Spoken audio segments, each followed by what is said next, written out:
बिस्मिल्लाहिर्रहमानिर्रहीम। मैं हूं मोहम्मद रमज़ान कादरी और आप देख रहे हैं वतन टीवी।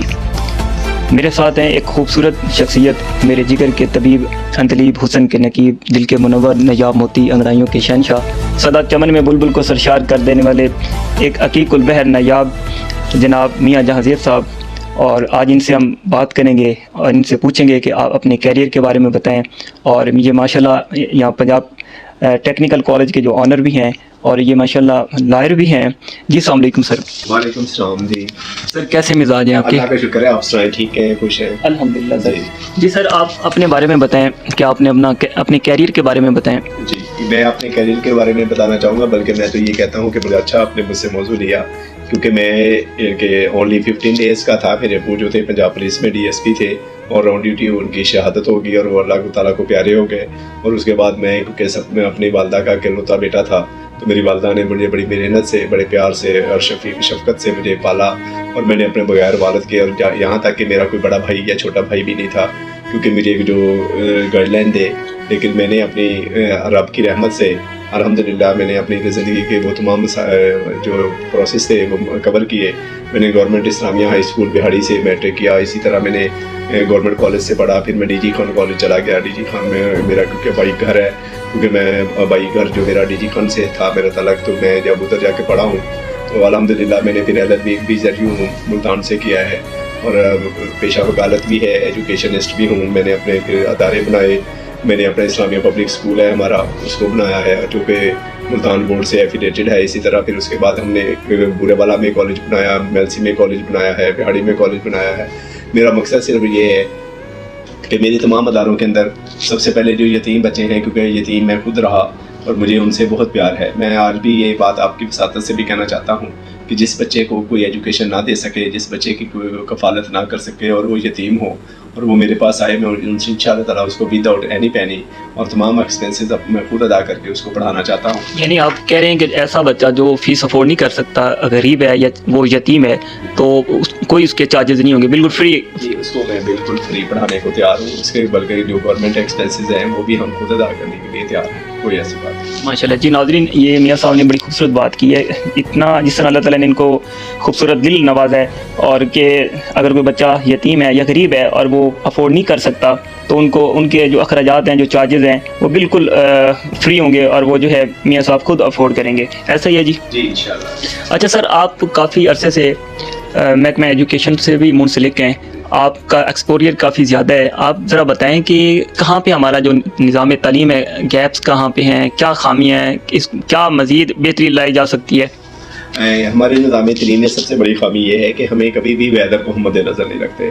जैसा कि लास्ट ईयर अभी हम सब लोग 9th के रिज़ल्ट के बारे में वरी हैं, वालिदैन भी परेशान हैं और असातिज़ा भी परेशान हैं, क्योंकि जून और जुलाई के महीने के अंदर उनके इम्तिहान हुए। हमारा जो हॉट सीज़न होता है कि जो जून और जुलाई का महीना, अगर यही जैसा कि हमारे पहले सिस्टम था कि मार्च के अंदर जो तमाम एग्ज़ाम्स जो हो जाते थे और 31 मार्च को तमाम क्लासें एंड हो जाया करती थी और 1 अप्रैल जो था तमाम सेशन का आगाज़ हुआ करता था, जब तक हम उस सिनेरियो में वापस नहीं जाएंगे उस वक्त तक हम कामयाब नहीं हो सकते। और दूसरी बात यह है कि पाकिस्तान के अंदर जब भी ख़ास तौर पे जो मिनिस्टर एजुकेशन लगाए जाएँ वो पढ़े लिखे होने चाहिए, कम से कम उनको पता होना चाहिए कि वो ज़िंदगी के अंदर किस चीज़ को यकीना बना सकते हैं, किस चीज़ को वो आगे लेके आ सकते हैं और अपने पाकिस्तान के लिए कैसे वो अच्छा वर्क कर सकते हैं। जब वो हमें हमारे जो एक्सपीरियंस जब वो करते हैं, जब वो ये चीज़ सोचते हैं, समझते हैं कि सियासी तौर पर मिनिस्टर एजुकेशन लगते हैं, तो उसकी वजह से इनके ना हालात ख़राब होते हैं। तो मैं ये समझता हूँ कि ख़ास तौर पे एजुकेशन मिनिस्टर जो है वो एजुकेशन कम्युनिटी से होगा तो पाकिस्तान तरक्की करेगा, अदरवाइज तरक्की नहीं कर सकता। जी अच्छा। और सर, ये जो पाकिस्तान की जो सियासत है वो क्या हमारे जो बच्चों पे भी असरअंदाज हो रही है? जिस तरह हमारे घरों में ये गुस्सा, ये गली मोहल्लों में, क्या समझते हैं आप? मैं ये सबसे पहले तो ये समझता हूँ कि सियासत जो होती है वैसे तो ये इबादत का नाम है, लेकिन आजकल की जो सियासत है जिसमें बदतमीज़ी हद से बढ़ चुकी है, नौजवान नस्ल जो है वो एक दूसरे के साथ लड़ाई झगड़ा 1 मिनट के ऊपर, सोशल मीडिया पे आप देखेंगे कि एक पोस्ट लगने की देर होती है तो उसके ऊपर इतनी बुराई और बुरी बातें लिखी जाती हैं, एक दूसरे को गाली तक दी जाती हैं। तो मैं ये समझता हूँ कि जितने भी लीडर हैं तमाम पार्टीज़ के, उन पार्टीज़ के लीडर्स को अपने तमाम सियासी कारकुनों को उनकी तरबियत करनी चाहिए और उनको बताना चाहिए कि हम पाकिस्तानी हैं, पाकिस्तानी नेशन है, हम नेशन नहीं बने अभी तक। चाइना हमसे 1 साल बाद में آزاد ہوا ہے اور پوری دنیا پہ حکومت کر رہا ہے. پوری دنیا کے اندر اس کی معاشیت جو ہے وہ معاشی جو صورتحال ہے وہ عروج پہ ہے. لیکن ہم زوال کے شکار اسی لیے ہیں کہ ہماری بدقسمتی ہے, اور بدقسمتی کی وجہ سے آج ہم پیچھے سے پیچھے جا رہے ہیں. ہمیں سب سے پہلے ان کی تربیت کی ضرورت ہے اور سیاستدانوں کی تربیت کی ضرورت ہے. جب ٹی وی ٹاک شو پہ بیٹھتے ہیں تو کم از کم ان کو اپنی لینگویج جو ہے وہ پازیٹیو یوز کرنی چاہیے. کسی بھی چاہے سیاسی پارٹی کا ہو, میں اس سے مجھے کوئی غرض نہیں, چاہے وہ پی ٹی آئی کا ہو, چاہے نون لیگ کا ہو, چاہے پیپلز پارٹی کا, جمعیت علماء اسلام کا ہو, چاہے وہ جماعت اسلامی کا ہو, سب کو تربیت لازم ہے. سب کو ایک دوسرے کے ساتھ اچھا بیہیویئر کرنا چاہیے. یہ تو آخر یہ کیا وجہ ہے کہ ہم تقسیم کیوں ہو گئے ہیں؟ یہ ہمارے ہاں یہ فرقہ واریت, یہ مسلک, کیا یہ ضروری ہے؟ ٹالرنس اور پیس اس وقت قائم ہو سکتا ہے کہ جب ہمارے علماء اکرام جو ہیں کہ وہ ایک سٹیج پہ اپنے جو ممبر ہیں ان پہ بیٹھ کے ہمیشہ درس یہ دیں کہ ہم وی آر پاکستانی اور وی آر مسلمس. جب ہم مسلمان ہیں تو مسلمان کا کبھی بھی کوئی کلمہ اور طیبہ بھی ایک ہے, خدا بھی ایک ہے, رسول بھی ایک ہے.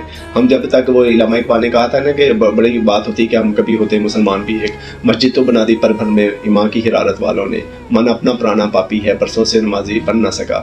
لیکن وجہ یہی ہے کہ ہم لوگ جو ہیں کہ ہم فرقہ وارانہ تقسیم میں جب سے پڑے ہیں, ہمیں کوئی بریلوی ہے, کوئی دیوبندی ہے, کوئی اہل حدیث ہے, کوئی شیعہ ہے, ہمیں یہ لیبل اتار کے صرف ایک مسلمان ہونا چاہیے, پھر ہم انشاءاللہ تعالیٰ کامیاب ہو جائیں گے. جی ناظرین, ماشاءاللہ یہ بڑی خوبصورت بات کی ہے کہ ہمیں جو ہے مسلمان جو ہے جسد واحد کی طرح ہے. یعنی اگر اس کو جسم میں کہیں بھی تکلیف ہو تو اس کا پورا جسم جو ہے درد کرتا ہے. آج جو ہے مسلمان جو قوم ہے وہ تقسیم ہو چکی ہے, حصوں میں بڑھ چکی ہے, فرقہ واریت میں بڑھ چکی ہے. لیکن جیسے میاں صاحب نے بڑی خوبصورت بات کی ہے کہ علماء حضرات کو بھی جو ہے اپنا کردار نبھانا چاہیے. میں ان کی باتوں سے, جس طرح انہوں نے جو خوبصورت ان کا جو اتنی اکان, مدلل, لچکدار اور باتوں میں اتنی شائستگی, اتنی جاذبیت, اتنا رسیلا پن, میرا تو دل کر رہا ہے کہ میں نا ایک بڑا سا مٹکا لے کے نیچے بیٹھ جاؤں, وہ ساری معصومیت اس میں فیل کر لوں. اور میں یہ ضرور کہوں گا کہ یہ تبسم, یہ تکلم, یہ نفاست, یہ ادائیں, جی میں آتا ہے تیرا نام اردو نہ رکھ دوں. اور میرا سر آپ سے نا آخری سوال ہے کہ یہ جو موجودہ ہماری حکومت نے بل ٹرانسجینڈر کے اوپر یہ پاس کیا ہے, یہ سب سے پہلے تم یہ بتائیں کہ ٹرانسجینڈر کی ڈیفینیشن کیا ہے اور یہ ٹرانسجینڈر ہے کیا, اور یہ بل جو پاس ہوا ہے کیا دین اسلام میں یہ اجازت ہے؟ ٹرانسجینڈر کا بیسیکلی بس جو تھا نا نقطہ نظر وہ تھا خواجہ اسرا کی حقوق دینا, کہ کیونکہ ان کا جو آئی ڈی کارڈ تھا, شناختی کارڈ تھا, وہ نہیں بن رہا تھا. لیکن ٹرانسجینڈر کو انہوں نے مختلف رنگ دے دیے. یہ ٹرانسجینڈر جو آپ کہہ رہے ہیں جسٹ یہ جو مخنث حضرات ہوتے ہیں جنہیں ہم خسرا یا خواجہ اسرا کہتے ہیں, یہ ان کو پروٹیکشن دینے کے لیے ان کو جابس دینے کے لیے, ان کو آئی ڈی کارڈ کیونکہ نہیں بنتا تھا, نادرا کے اندر ان کی کوئی اسپیسیفکیشن نہیں تھی, اس کے لیے بنایا گیا تھا. 2018 کے اندر محترمہ شیرین مزاری صاحبہ نے یہ بل پاس کیا تھا. میں افسوس سے یہ کہنا چاہتا ہوں کہ اس وقت یہ تمام پارٹیز, پی ٹی آئی, نون لیگ, پیپلز پارٹی, تمام لوگ خاموش تھے سوائے جماعت اسلامی اور جمعیت علماء اسلام نے, کہ کسی نے بھی اس کی بل کی مخالفت نہیں کی تھی. لیکن اگر اس کو بل کو اسی رنگ میں صرف خواجہ اسرا کی حد تک رکھا جائے تو وہ زیادہ بہتر ہوگا, تاکہ لیکن جیسا کہ انہوں نے کہا کہ جو جب چاہے اپنی جنس تبدیل کر لے, تو لیکن یہ بل کی ہم مخالفت کرتے ہیں کیونکہ اسلام میں اس کی کوئی گنجائش نہیں, کیونکہ اسلام ایک ایسا مذہب ہے کہ جس نے سب کو حقوق دیے ہیں.